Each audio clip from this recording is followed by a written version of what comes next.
Bursa Malaysia mengakhiri peningkatan awal untuk ditutup lebih rendah hari ini. Berikutan indeks utama berjuang untuk kekal meningkat dalam kebanyakan sesi dagangan di tengah-tengah prestasi bercampur-campur di pasaran serantau. Jadi bagaimanakah prestasi mingguan FBM KLCI? Dan kita sudah sedia bersama kami di talian iaitu Imran Yassin Mak Yusof merupakan Ketua MIDF Research. Terima kasih Imran kerana sudi bersama kami pada pagi ini. Ya, selamat pagi Nina. Alright, baik Imran. 2 minggu lalu kita lihat prestasi FBF KLCI di bawah paras 1,400 tetapi sekarang kembali meningkat melebihi paras psikologi itu. Jadi apakah faktor-faktor yang mendorong perubahan sentimen ini?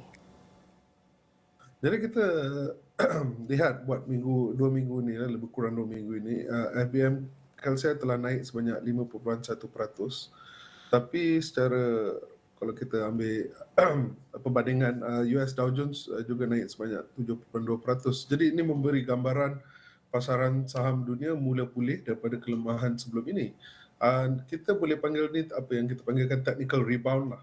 Tapi antara faktornya jika kita lihat daripada segi faktor domestik, pelabur institusi mula melabur kembali. Kita lihat data menunjukkan aliran masuk bersih sebanyak 256 juta ringgit daripada 13 Oktober lepas. Mungkin kerana paras yang menarik dari segi penilaian atau apa yang kita panggilkan valuation lah. Mungkin ada pengurangan sentimen berhati-hati. Umpama impak pilihan raya mungkin tidak akan menjejaskan ekonomi dan pendapatan korporat daripada unjuran pelabur. Faktor luaran juga memainkan peranan. Dari segi faktor luaran, US Fed tidak memberi gambaran memperlahankan kadar kenaikan kadar pinjaman mereka. Jadi ini mungkin menghairankan lah. Tetapi ini menunjukkan aksi US Fed telah pun diambil kira atau apa yang kita panggilkan price in. Jadi kenaikan 75 mata asas jika berlaku minggu depan pada pertemuan FOMC tidak akan mengejutkan pasaran. Apa yang penting ialah pada bulan Disember kita lihat beberapa isyarat yang menggambarkan US Fed akan mula memperlahankan kadar kenaikan kadar pinjaman mereka. Bukan isyarat daripada US Fed tapi isyarat daripada pelabur di pasaran lain seperti pasaran futures market, pasaran niaga hadapan yang menunjukkan mereka menjangkakan US Fed akan menaikkan sebanyak 50 mata asas. Jadi ada pengurangan pada kenaikan kadar pinjaman mereka. Pasaran mata wang juga US dollar mula menunjukkan kelemahan. Jadi dengan ini beberapa komentar juga mengatakan inflasi US telah pun sampai ke puncak.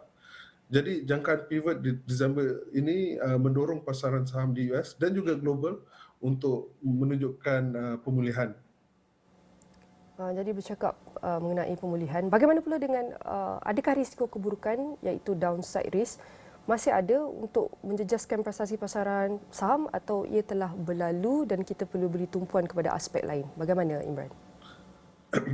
Sudah pasti masih ada downside risk. Ini bergantung pada bahasa yang digunakan oleh Fed pada perjumpaan FOMC minggu hadapan. Jika bahasanya lebih agresif daripada yang dijangkakan, umpamanya mereka akan bercakap akan bertindak agresif hingga tahun hadapan, ini akan memberi satu boleh kata kegentaran kepada pelabur-pelabur pasaran saham. Ekonomi China juga masih lagi dilihat terdapat risiko untuk tumbuh lebih perlahan.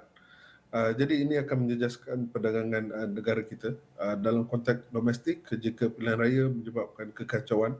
Walaupun itu bukan budaya kita, kita tidak boleh tolak risiko itulah. Baik, kalau kita melihat antara faktor-faktor dalaman iaitu ketidaktentuan politik dengan faktor luaran termasuk juga dengan kelembapan ekonomi China termasuk perang Rusia Ukraine yang masih berterusan dengan pengukuhan markah dolar tapi seperti yang Imran cakap baru sahaja turun. Jadi boleh jelaskan, boleh beri sedikit pencerahan mengenai pelabur asing baru-baru ini. Bagaimanakah situasi yang kita boleh cakap mengenai ekosistem pelabur dalam kalangan pelabur asing? Jadi semasa bulan September lepas kita lihat bagaimana US Fed mula bahasa mereka adalah lebih agresif. Kita lihat pelabur asing mula keluar daripada pasaran bukan saja pasaran kita tapi pasaran serantau juga. Tapi baru-baru ini kita lihat mereka telah mula kembali ya. Malaysia minggu ini kita lihat ada aliran masuk sebanyak 279 juta daripada Jumaat lepas.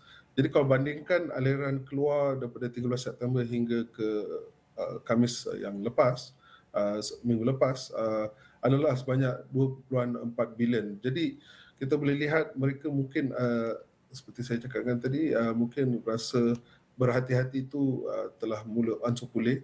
Mereka dah price in apa yang akan berlaku di Fed. Pada pasaran serantau juga kita lihat pelabur asing sudah mula masuk. Jadi ini penanda yang baiklah. Mungkin berkaitan seperti saya kata tadi kepada sentimen dan jangkaan apa akan berlaku di US. Jadi secara keseluruhan, adakah MIDF Research masih berpegang kepada jangkaan prestasi FBM KLCI untuk akhir tahun ini? Bagaimana Imran? Kami tidak membuat perubahan kepada jangkaan kami. Seperti yang kami jangkakan 2 minggu lepas, FBM KLCI mungkin akan beransur pulih. Jadi secara teknikalnya kita telah lihat untuk 2 minggu ini naik sebanyak 50%.